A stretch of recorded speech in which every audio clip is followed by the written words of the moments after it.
Hey, what's going on gamers, it's Mao and welcome to Words Mobile. So in today's video we're gonna do some fun. I'm actually gonna go ahead and test some troops. This is actually might help you a lot in the future attacks and defense. So I don't know if you guys saw my recent video about when I was actually trying to test the tier 1s versus tier 2s, tier 3s and tier 4 troops. I was actually attacking the wall, but it didn't really actually work, but we still saw how 15,000 tier 3 couldn't even touch the wall, but then the tier 4s they actually killed the whole wall.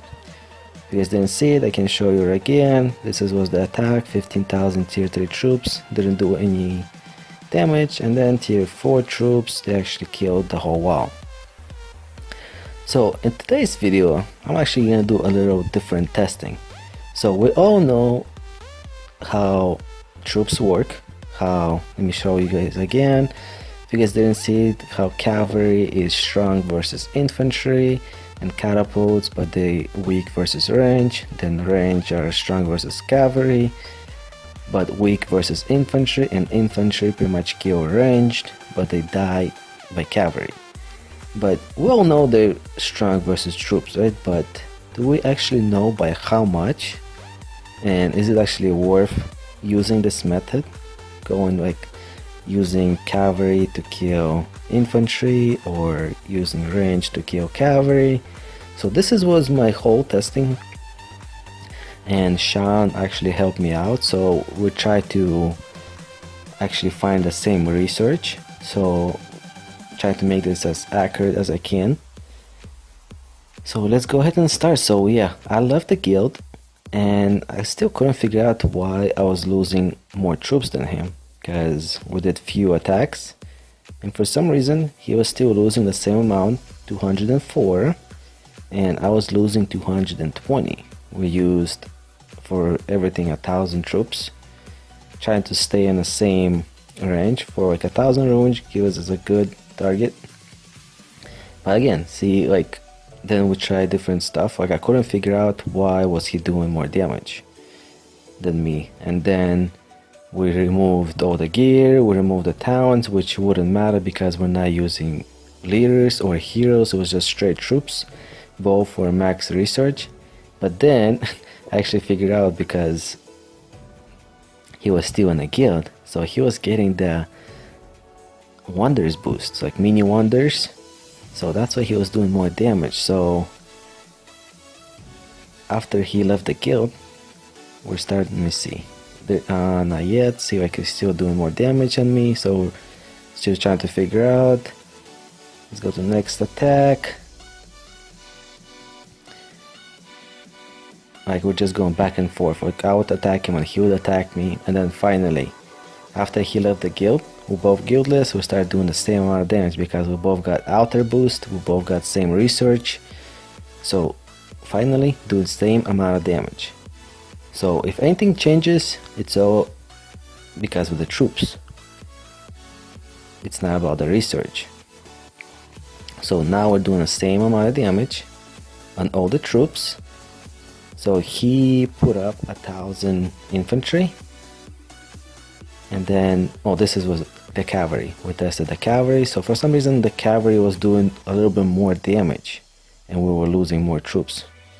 Not sure why, but I guess considering that for infantry versus cavalry, cavalry did a little bit more losses and damage.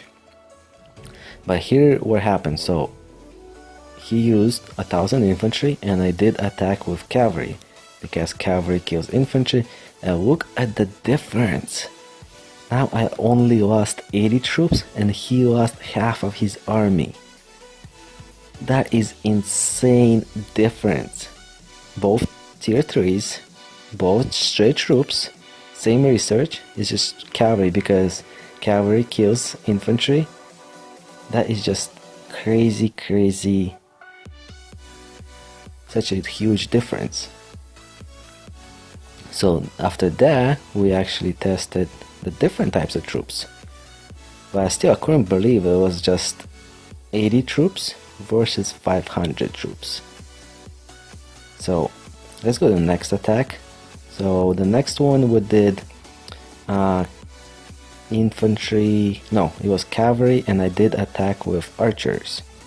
So almost the same result, 76 loss versus almost 500.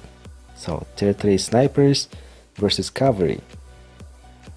So with this is actually huge advantage. So if somebody has all infantry, straight infantry, and you do attack it with cavalry, with buff cavalry, with your leader and all the cavalry heroes, you're just gonna kill him with almost no losses. This is insane. So next one was, he had archers and I did attack it with infantry. Tier 3 infantry versus tier 3 archers. Same results. So now you guys can see, like, you can kill somebody with barely any losses. So if somebody has full cavalry, don't attack him with cavalry or infantry because you're gonna lose a lot. Attack him with archers and you'll kill him. So this is actually really nice to know. Like, I never actually knew how big of a difference. So after this, you guys probably question, oh, tier 4 troops, right? Tier 4 troops gonna kill. So this is to show you guys tier 4 infantry versus tier 3 infantry. So I did lose 100 tier 4s and Sean lost 348. So yes, tier 4 actually a lot stronger, but this is actually like they're weaker than if you use the same amount of same troops, but if you use actually right troops to attack. Because look, it was a 108 and 348, right? So if we actually put them next to each other, just so you guys can see it better. So right now I'm showing on top it's tier 4 infantry versus tier 3 infantry, and then on the bottom it's tier 3 like cavalry, or yeah, I think cavalry versus tier 3 infantry.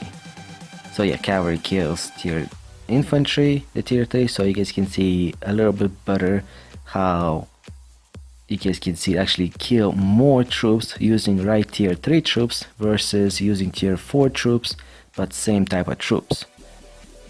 So this is actually a lot bigger boost by using the right troops to attack versus just using tier 4 troops and just pretty much going at it. Because even if you're gonna use tier 4 troops and you're gonna use the wrong troops, you're gonna lose a lot of tier 4 troops, because they're just crazy how big of a difference. So then I'm actually have one more thing to show you guys. Let's see, no, not this one, not this one. Oh, right here. So on this one we used same type of troops. You guys can see right here, Royal Guards versus Royal Guards, but I did a little more damage because I used the attack boost, the 20% that you can activate, and you guys can see we got a little bit better damage in. So we killed a little bit more troops. Not a lot, but it's 20%, so it's not a huge increase. So I know some people probably, like, even I didn't know, like, you know, you can use either attack boost or a defense boost. So I knew that attack boost works on attack and defense boost works on the defense, but attack, it actually works on attack too. But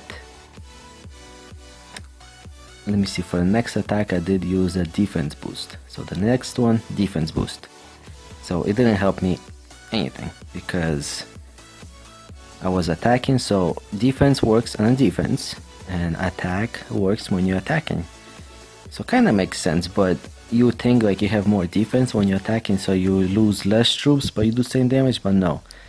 So apparently for the future, guys, if you want to use a defense boost, that's only for defending, and attack boost for attacking. So I hope, guys, this video helps you a lot in the future attacks, just to give you guys a little info on when you attack somebody. You usually try to scout him and see if they're all same amount of troops, maybe if they're all infantry or cavalry or archers. Then you can use troops to kill him and lose almost no troops. So thanks for watching, guys, and until next time, and don't forget to like and subscribe. Okay, I'm out. Bye.